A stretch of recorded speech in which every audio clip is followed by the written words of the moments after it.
I want to clarify the invisible hand. I posted this on the webpage.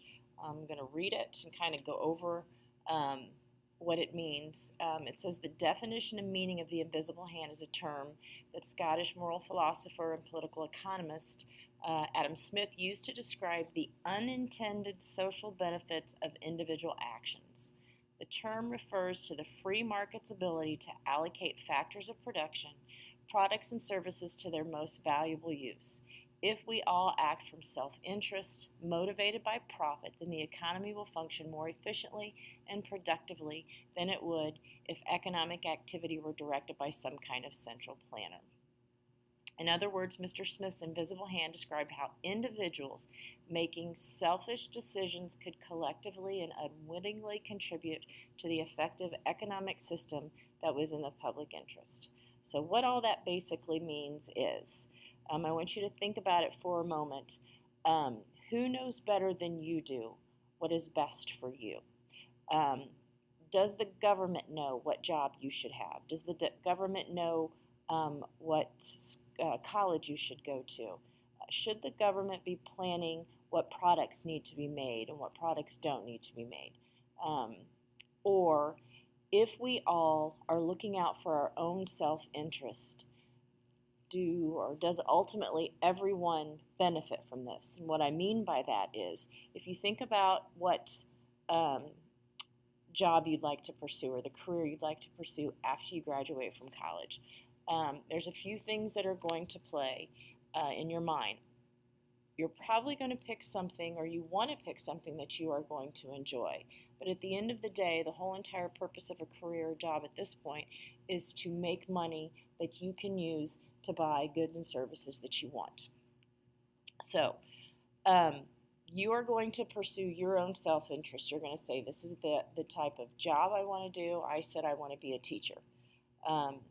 When I did that, obviously, part of it is saying, I think I can make a difference when you're very young going into education.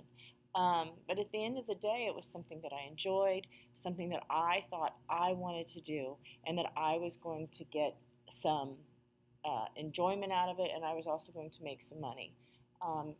But by doing that and pursuing my own self-interest, hopefully other people benefit. Hopefully my students benefit from that activity.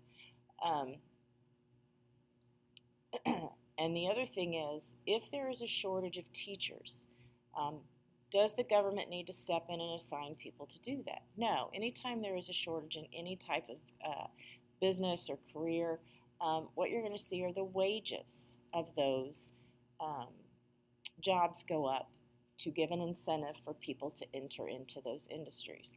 If you have jobs that there is a surplus of workers, you are going to see the wages go down. And those people will have an incentive to find something else to do. So anytime there is something in the economy that needs to take care of itself, Adam Smith says that by placing basically a price tag on it, it will all self-regulate and work itself out. We do not need the government to get involved into this process.